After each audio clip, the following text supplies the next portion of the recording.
Hello, xin chào mọi người nha. Chào mừng mọi người và các bạn đã trở lại những cái video về người đem xì.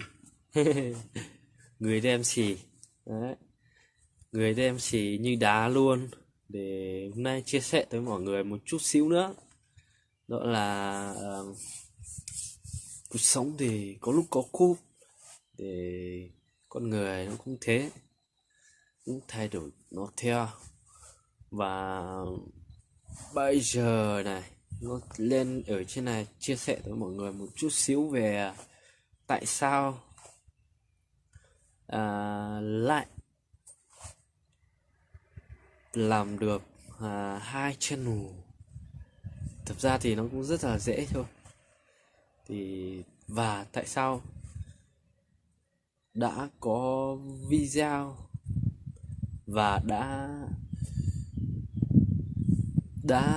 đã bật rồi mà mình vẫn bật lại và làm lại một kênh nữa.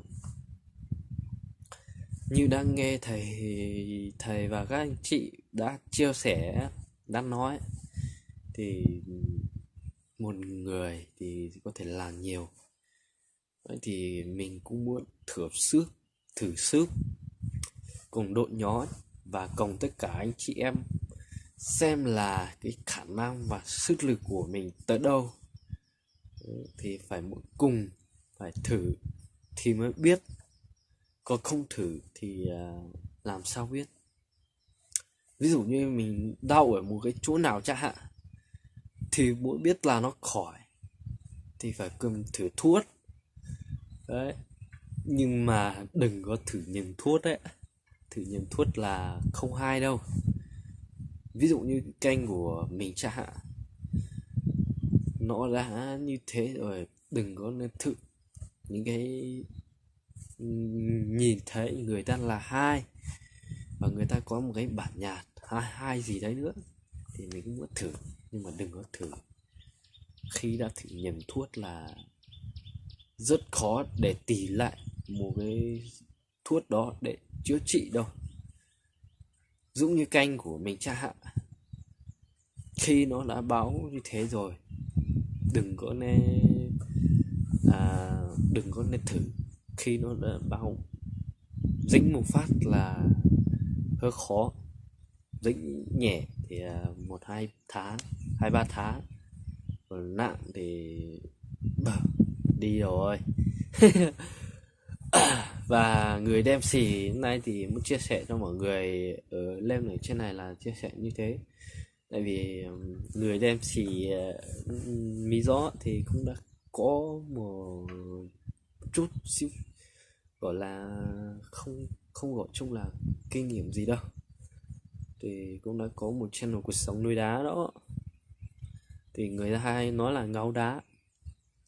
Ngáo đá thì mình cũng công nhận là mình là thằng ngáo đá. Thì sao thì cũng rất là cảm ơn những cái người ấy comment ở dưới video thôi, có gì đâu. Thì rõ ràng mình dũng thế mà. Rồi thì cũng rất là vui thôi mà, nên là được giao lưu anh em ở trong này. Thế là channel đó mình cũng chưa có kinh nghiệm, chưa chưa biết làm, nên mà nó cũng chưa ra được dài nhiều. Nhưng mà cùng thử sức cùng đội nhóm này nữa, để cho mà tuy là một channel nó ra 50 đô gì đó, thì hai channel đã được 100 đô rồi. Đó là mình tính cách ít nhất, hoặc là một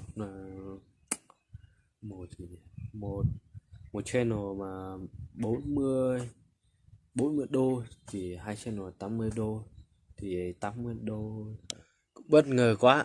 Do là bất ngờ này hết pin. Bây giờ chia sẻ lại cho mọi người này, một channel mà nó ra ít nhất thì khoảng tính cho ra là thấp nhất đấy mới khoảng tầm 5 đô gì đấy thôi. Thì hai channel thì nó ra 10 đô. 10 đô thì tính ra 1 đô là 22.000, 23.000 gì đấy. 23.000. Ngày hôm nay thì là 23.000 mấy. Nhưng mà một đô là 23.000. Thì một đô 23.000, 10 đô 230.000.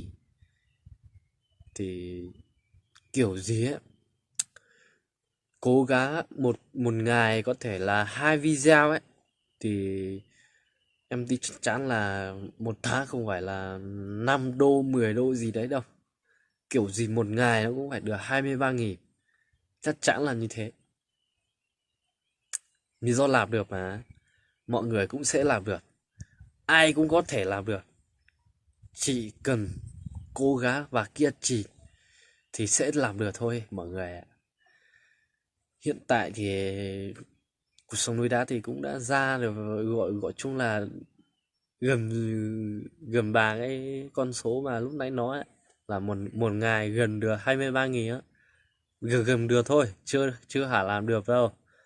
Thì mọi người thì tính ra xem, một ngày gần được 23.000 thì một tháng thì cũng được gần được 230.000 á. Thì như thế thì gọi chung là quá ít.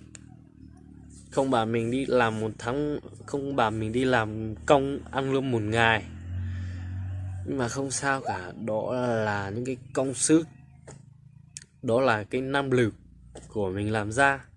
Để khi mình đi sờ thấy cái đồng tiền mà mình đầu tiên kiếm ra ở trên cái công nghệ 4.0 này á, wow, tuy rằng nó con số nó là ít thật nhưng mà vui lắm mọi người ạ.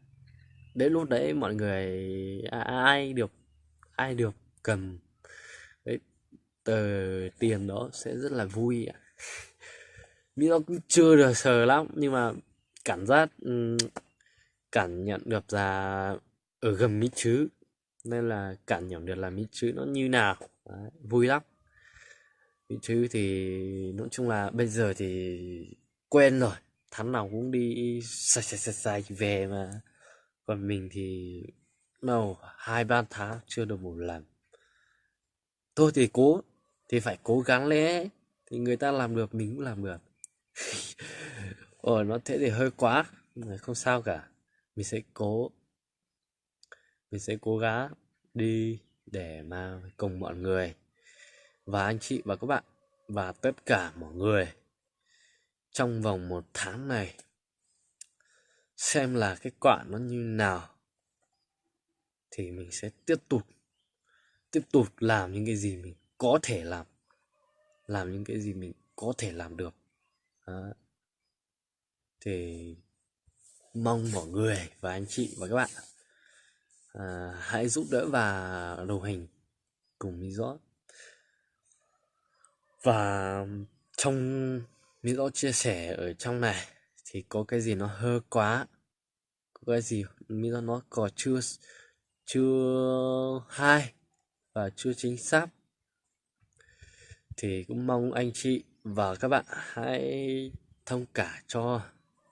Và vấn đề là nó không chính xác thì mình có tự biết là mình nó không đúng và không chính xác rồi, nên mọi người cái đấy thì mọi người thông cảm thật rồi.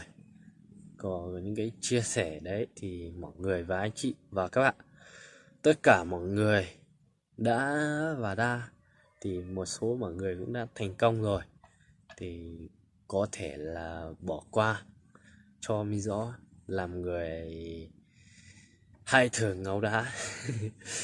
Thì cũng thông cảm cho nhá. Mỗi người có một chút và góp ý cho một chút nữa thì hay hơn. Thì cảm ơn mọi người và các bạn rất là nhiều đã đồng hành và theo dõi video chia sẻ. Tuy rằng nó không hữu ích cho mọi người, nhưng mà mình đã chia sẻ tận tình từ đáy lòng của mình cho ra. Theo mình thấy thì mình cũng cảm thấy vui rồi. Đấy, một lần nữa cảm ơn mọi người và các bạn rất là nhiều. Bye bye.